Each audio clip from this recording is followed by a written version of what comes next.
Hello, everyone. Dr. Brian here from Genesis Chiropractic Software, Genesis Nation, bringing hopefully another bit of great content and information to you today. We have a very special guest. This is a crazy time in the world, in the country, and in chiropractic all at the same time. And some of us are stepping up and doing the right thing. Today we have Dr. Jon Petrick. Dr. Jon and I met within the past year, but man, when I met him and heard what he was all about and what he was actually doing, putting action behind his words, I knew we had to get him in front of the Genesis Nation and let you guys know, and hopefully you can join forces with him. I'll help you understand what I mean by that in just a minute here. But Dr. Jon, very successful in chiropractic, multiple practices in different states, and I'll let him talk a little bit about that and tell us his story. So Dr. Jon, thank you so much for joining. Great to see you again, bud. Maybe we should start off by giving the audience a little bit of info and background about you and your little history in chiropractic. And then you're making this huge pivot into actually politics. So let's let them know kind of how that happened. Well, the history of it is I graduated in 1999 from Cleveland Chiropractic College in Kansas City, Missouri. At that time, I had a specialty called active release techniques that I had been utilizing, and that allowed me an opportunity to work with some pro athletes. Fate would have it, I ended up living in Las Vegas, and I worked for some professional baseball teams who had their farm teams here. And then right around 2002, 2003, I met a gentleman by the name of Dana White. And I ended up spending 14 years on his reality TV show, treating all the fighters and everybody that came along with that. Being a business, Las Vegas, loving chiropractic, it was a chiropractic, wasn't necessarily a chiropractic town when I moved here, but it certainly has become a chiropractic town. And our state board and our state legislation doesn't do a whole lot in order to promote or protect chiropractic. So it was one of those things that for the longest time, I was very disappointed that we did not have any presence. And the only way to make change in our country is legislation. You see it now with influencers on Facebook and all around the country. They're standing up on stages and they're all screaming the same message. You know, people are unhappy, the vaccines, the masks. But the only way to correct these problems, Brian, is to actually put the right people in place legislatively, be able to change the laws, and hopefully turn the tide from one position to another. And for me, having businesses in Nevada, having businesses in Florida, seeing the two differences in the two states with DeSantis, the governor there, and our governor here in Nevada, you can see the tell of two different, stories being told. As a chiropractor, I mean, obviously, I'm not anti anything, to be honest. What I'm anti is anybody taking away the rights of our citizens, especially our physicians. So for me, it came to be more of a passion that, wait a second, we've been given this golden opportunity because the immune system has been our baby in chiropractic forever. Mm-hmm. So given the opportunity to preach our message, I kind of felt like, man, I've actually heard chiropractors pushing the vaccine, and I've heard chiropractors pushing the masks, and it seemed very weird to me, very foreign. I'm like, no, this is our chance. We get to shine. And then I realized that we have to do something about it. And the one-to-many is the best way to do it. So I decided to get together my executive team plus some campaign team members and run for state Congress here in Nevada. Some things that people don't know, Brian, is that, chiropractic is not even really mentioned in the Affordable Care Act. And there's no legislation right now being pushed that promotes and endorses chiropractic. In fact, right now, there are so many pieces of legislation that actually force chiropractic out of mainstream healthcare. And people don't even know about it. And it's unfortunate. And it's because we don't have a good lobby group. We don't have legislatures, pushing our message. And it's only going to get worse unless other people, not just myself, because it's never about me, Brian. It really is about my team. It's about chiropractic and how I can take that message and craft legislation so that we can get promoted better and we can have better reimbursements, more occupancy on our insurance panels, and a little bit more respect for our profession. And like most chiropractors that do well, you want to return that favor. And I feel that serving in office right now I'd be a better influence on our profession that way. Well, that's really amazing, man. Like you said, we need a better lobbying group. We need people in the trenches like yourself. So I totally respect and appreciate you stepping up. As you know, you've probably seen the Chiropractic Defense Council, which is, works perfectly with what you're doing. We need both. We need a lobby. We need a message. We need to be on proactive and stop, getting beat up. We just take what is given. I'm not even talking about insurance and necessarily. We kind of just whatever's decided. We really have not been in a place where we can be on the offense. We've really just been on the defense, and even worse, it's like not even having your hands up. So I really appreciate that. And I guess one of the questions is, if you're elected, and what's the district you're running in? It's Assembly District 21, Nevada State Assembly District 21. And Brian, if I want to add this one piece. Sure. I didn't enter this for this race, even though you have to win each race. We get that. But we have a 10-year plan. And we need to go to the top, at least of our state. I'm asked all the time, why didn't I run for a federal race? And the answer is it's disingenuous and unhumbling.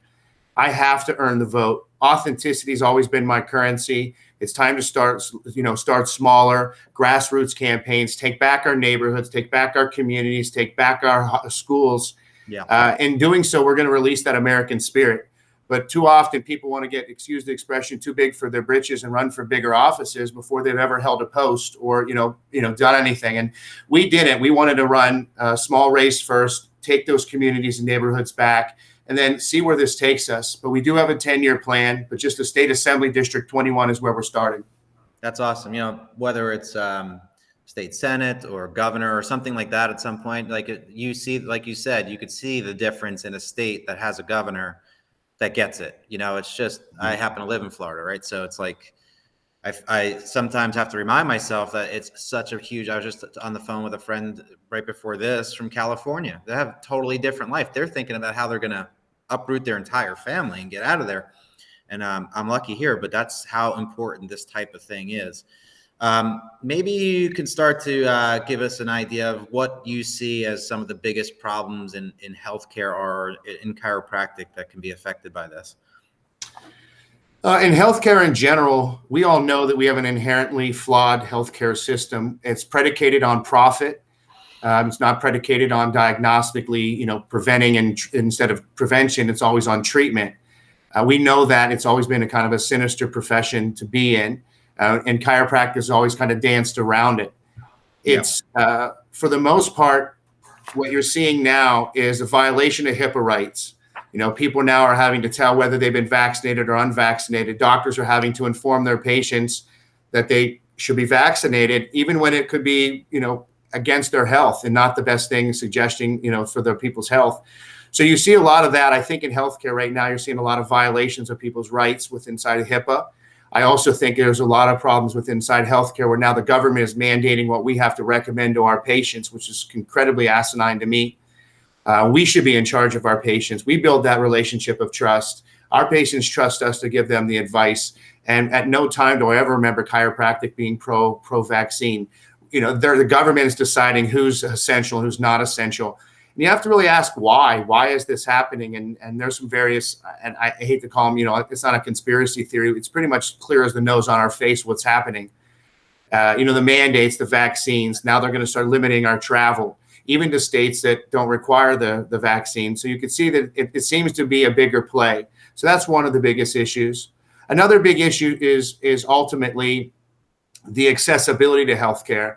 We've seen the insurance companies come in for years and just beat us up all the time. And now you're seeing a lot of chiropractors going into a cash model, which I think is a great model because it establishes value. But I think that one of the biggest challenges we're having now is keeping up with technology. Telehealth, we have multidisciplinary centers. So we had transitioned 4 years ago to being offered a telehealth through medical. But as chiropractors, I will tell you, most of my clients aren't necessarily coming in just for the adjustment. It is also the advice and counsel that I give them on how to stay healthy, what they should be doing with their body. And I'm blessed, and so are they when they can come in and get that adjustment. But we can serve our clients through various different ways and other alternatives. So bringing chiropractic screaming into the 2000s with being offered telehealth and advice, that's a challenge that we have, considering reimbursement still pays the same and we can do this. I would like to see that improve, because whether we're recommending nutrition or recommending they come in and seek, more adjustments or whatever that may be, being able to attach on to telehealth is important. But as far as the challenges, again, it goes back to getting the word out. Right now, we have to lead this charge with the immune system, and we need to come together as a group. Whether you go to the ICA, the ACA, it's like they can't even be in the same room, and it's terrible. And I love the foundation and what they ultimately mean, but at some point we're a divided entity and we're a divided population, and we should be one. I mean, one of the things that's great about chiropractic is we're free thinkers. We're if anybody, we're constitutionalists in our right. We have the right to choose, and I see us not stepping up to that. And I think that's a challenge. We need to stand, not just me, we need to stand behind, find the candidates that are out there that are pro chiropractic, stand behind them. And what are people doing to support chiropractic? And talk to your councilmen, talk to your state legislatures, talk to your federal legislatures. Orrin Hatch, 1994, created what's known as the Supplement Education Act. It really was important and helped progress chiropractic. And he was out of Utah. He's gone. So who's the next body of people that are going to step up and push our agenda? Taking care of yourself, looking at the frame, looking at diet, as Thomas Edison said. Who's going to do that? And we can't do it from standing from stages and screaming. We have to legislate and put this in the law. So as far as healthcare is concerned, I'd probably say the biggest issue really is now the violation of HIPAA rights and the violations of doctors and patient relationship. That's the biggest challenge I see now, Brian. Yeah, and my 2 cents on that is that's your individual rights, right? Your God-given right is your privacy and decisions what to do with the health of your own body and of your children. And if you look at what's going on, I'm a pretty big fan of history. If you go back and watch what happened, say in Germany before Hitler took power and all that stuff, you'll see patterns where all of a sudden people went from being free to having no rights under a dictatorship almost overnight from a guy that was in prison, a few years before that. It can happen that quickly. Like, I think we tend to take it for granted here, that our rights are our rights, and there's nobody that wants to take your rights. Well, they do. They think they know better. And we really need people like you stepping up. And I really appreciate you doing that. Well, you have to look at it this way, Brian. Unfortunately, we have to take it upon ourselves to spread that word. Mainstream media is to blame. Mainstream media is the cause of the division in our country. Yeah. The socialist agenda that's in our country. And that's the problem. If we were to ask what happened, we haven't done enough to stop that socialist agenda. It's in our schools. Especially in our college campuses. What are we doing? I had someone ask me, tell me, what type of Republican are you, Dr. Petrick? And I said, I'm the type of person that is not afraid to look around. I don't have to look around when I tell people I'm Republican. And I'm the type of Republican that says I'm proud to be one. I like my morals. One of the reasons why we're in the UAC group is we talk a lot about the core competencies and the values that we have. I've taken over 300 hours of constitutional historical document training. That means I've studied this. I've read the Constitution. I've reread the Constitution. I've read the Declaration of Independence and the Federalist Papers. I've narrated them. And I love the documents. And next to the Holy Bible, our Constitution is the greatest document ever written. And I hear this all the time. The Constitution no longer matters today. The Constitution doesn't play the same role. And our forefathers were very smart, Brian. They knew that technology and times were going to change. What they also knew was what wasn't going to change is the nature of man. And that's why the Constitution stands as much today as it did 300 years ago. It's very, very important that we realize that it's incredibly important now as it is then. All right. I like to have this expression. Think of it as a salad bar. One of the great things we have about Vegas is buffets, right? So you come out here to Vegas, you want to go to this awesome seafood buffet at the Rio. But hey, let's just say you only like you just like the crab legs. You don't care about anything else. You just want the crab legs. You don't realize later on down the road that down here they took off the taco stand. Because why? Because you just like crab legs. You don't care that they took away the Italian pasta bar. You don't care that they took away the Western bar where there was meat and potatoes. You don't care about any of that because you only care about crab legs. Mm-hmm. But you don't care until all of a sudden you realize your cocktail sauce is gone. There's no more drawn butter. You're only mad now that there's no more shrimp. There's no more crab legs. Oh, now you're upset. Mm-hmm. But you have to realize that we have less rights now than we did in 1776 under the king. Legit. We have less rights now. And when does it end? We're just going to keep letting it happen until we don't have the rights, until we don't have crab legs? Right. Yeah. That's the problem. That right now, people, because they're not paying attention, don't realize that they're losing their rights on a daily basis. And look what's happening in our schools. with the socialist movement of disarmament, defunding the police, domestic terrorist groups like BLM and Antifa, the attack on our churches, the attack on our religious beliefs, all of these things stem from the same ideology that's running through the veins of our country right now. Mm-hmm. And if we don't take control of it, we're going to lose it. And this isn't a battle of, hey, Democrats and Republicans anymore, conservatives or liberals. This is about us coming together as a country, united together, one people, one body, as Americans. That's what we have to get. And it's like it blows my mind. And you mentioned Hitler. It didn't start with concentration camps. It started when one party controlled the media, one party controlled the message, one party controlled opposition, one party disarmed the other. And it led to good people turning a blind eye to hate. And that's what led to that behavior. And it's happening now where people are saying, hey, don't violate my rights, but make sure that person don't board a plane because I want them to be vaccinated. It's absolutely insane what's happening right now.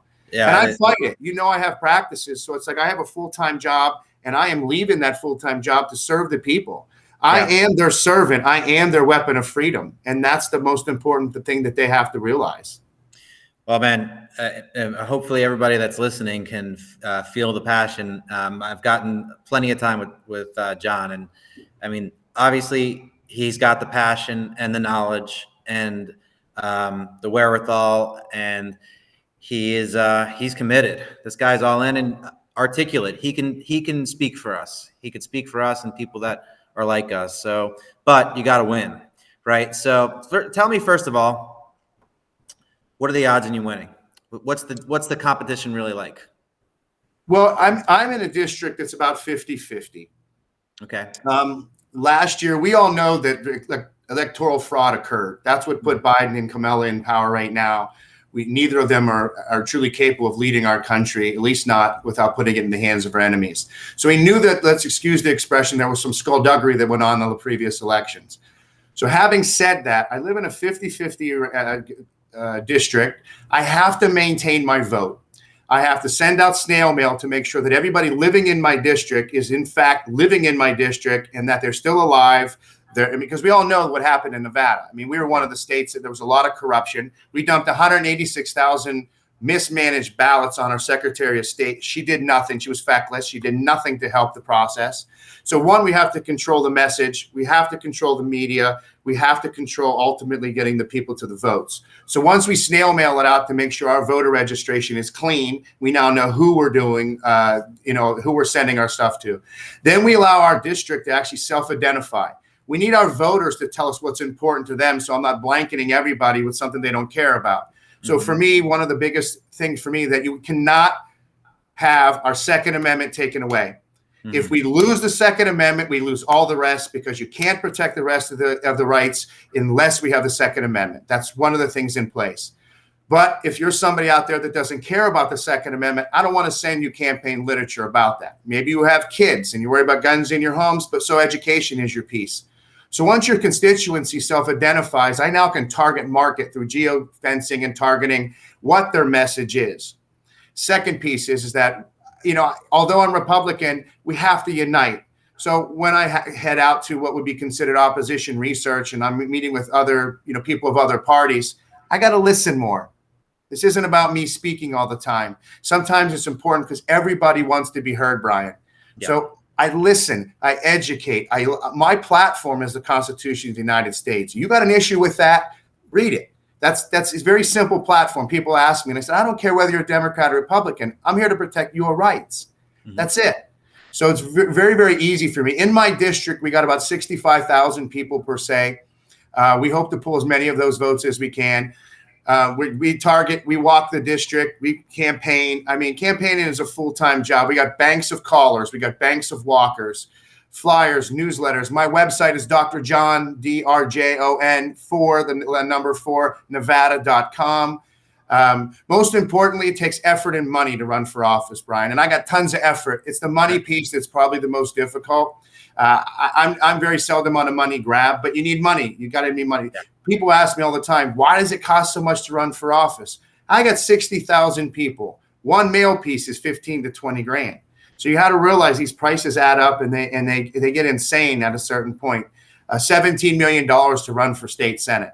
$17 million, and about the same, possibly maybe more, for run for governor. So you can see you always got to be campaigning and raising money. If I were to give anything, the biggest toast to my race is that people are pissed off. They're mad right now.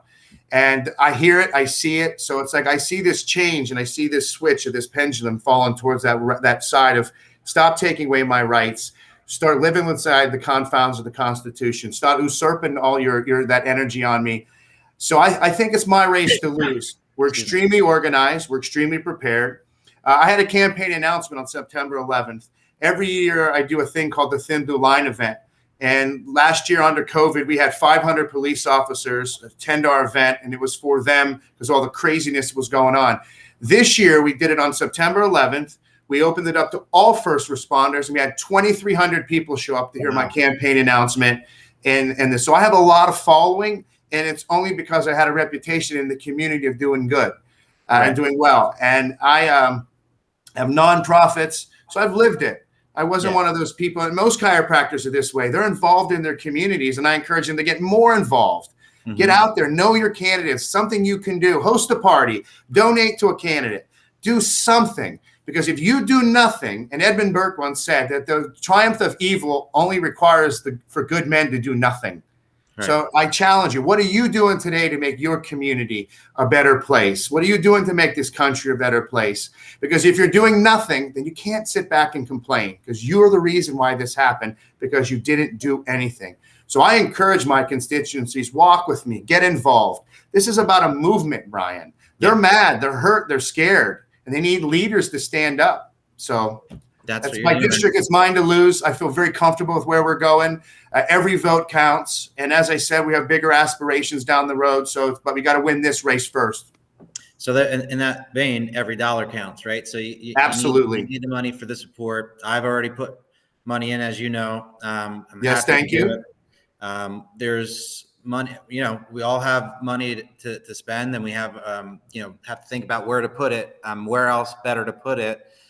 You can make a difference not only in your own community, but in the rest of the country. And in this specific case, with Dr. Jon. So, Doc, how do they give money? Is it you don't have to be in Nevada, obviously. So no. And I'm taking this. This is not staying in Nevada. There are other legislative bodies out there that we can get to. Once we get the message and we get the legislation crafted properly, it's easy for me to take it to other states. Here's what you need to push. You need to find candidates that are endorse this or support this. But first and foremost, let me say that our best and most important thing is this, not necessarily the campaign donation. It's about the communication. It would be disingenuous for me to think, and totally lack of humility for me to think, that I'm going to carry the chiropractic message. It's our message. I need your voice. I need your help. I can't do this alone. It isn't just the money, it's the support. It's a lonely road out there on the campaign trail. You need friends. And I feel that I'm representing chiropractic, but it's our message. So I've asked UAC, I've asked ICA, I've asked these other groups, hey, help me craft that message. What do we want to give? I asked Fab and a lot of these major guys, Patrick Gintempo, I asked them to help me craft this message so I get it right. But so as I say, it's very important for people to get out there and support these candidates that are not just pro-chiropractic, that are pro-constitution, pro-declaration. But I take 5s and 10s. If there's 10,000 chiropractors out there, everybody giving 5, 10, 20 bucks a month, that's all it takes. Set up a monthly 5, 10. And the best part is we're so transparent. We have one of the most cleanest, most transparent races. I love it because there's never any question. People want to see where's their money going. I can show you, go right through the account. You can see what we're doing. So your money doesn't go wasted. 5s, 10s, 20s. We've had people that actually, Brian, who've said, I'm so passionate about what the heck's going on right now. Dr. Petrick, here's a $10,000 check, which is a maximum someone could give me in my race here in Nevada. I've had several people say, this is so important you win, Dr. Petrick. We need people like you. Here's this big money. And then I've had moms and pops and people who maybe aren't quite as fortunate to say, you know what? I love you. I love the message. I see the importance. I'm going to sign up for $25 every month. I know it's not the $10,000, but it's all that I can give. Great. We love that just as much as we love the $10,000. One, people that typically do the monthly stay interacted in our campaign. Our campaign website has a chyron at the bottom. So if there's something in your state that's coming up that's pro chiropractic, we like to put it out there and keep people live. Our site is constantly updated, constantly working. It's a tool. On my site, I have vaccine waivers for adults and children in Spanish as well. Use them as a template. If you're give back to your patients, pull these off, contact somebody, write them up, give them a vaccine waiver. They're right there on my site. So the point is that, again, I started to be long-winded, but it's about the 5s, the 10s. Any amount helps. Every dollar counts. It really, really does. Sign up. Do the monthly if you can't do 5 and 10,000. I get it. It's a big ask for somebody you never shook hands with or gave a hug to. But if you can do 5, 10, 25, 30 bucks a month, please do it, because it's not going to affect just my state. It's going to affect us all at some point. Right. We see these rights being taken away. So I appreciate any help we can get. How do they do that technically? They go to your website to do that? That's the easiest way. Call me. I give everybody my number. My entire constituency have my number. Call me, email me, Jon, Jon, at JONPETRICK.com. My website is drjon, the number 4 Nevada.com, Dr. John for Nevada.com. That's a great way to do it. They can set up and let us know if they want to do a monthly, a one-time contribution. Call me. Let me know what's going on in your state. Let me reach out to other legislators for you. Again, this is our race, not just my race. It's all about unity. And Brian, you have met me for a long time. There's a lot of issues that really mean a lot. There's plenty to do, man. So we got to wrap up, but I appreciate you. And I think we got to get you back in, or back on, I should say, a little bit down the line when the time is closer to you, see what kind of progress you're making, get some more funds raised for you, give you a fighting chance. I know you're in a great position right now, but every little bit helps. So whoever's listening or watching, please go and do whatever you can to support Jon. He's got a great shot at winning this, but at the end of the day, you still do need money to get those mailers out to do those things. So, Jon, thank you so much for what you are doing and who you are and what you stand for, and supporting our profession, supporting what we all love and our rights and our freedoms. And you're awesome. Thank you for stepping up. Thank you guys for having me. I love all of you out there. Chiropractic rocks. Let's keep this going. Let's be the beacon of light and the beacon of hope. And it comes from the chiropractic message. All right. Bless you, man. I appreciate you. See you next time. Thank you.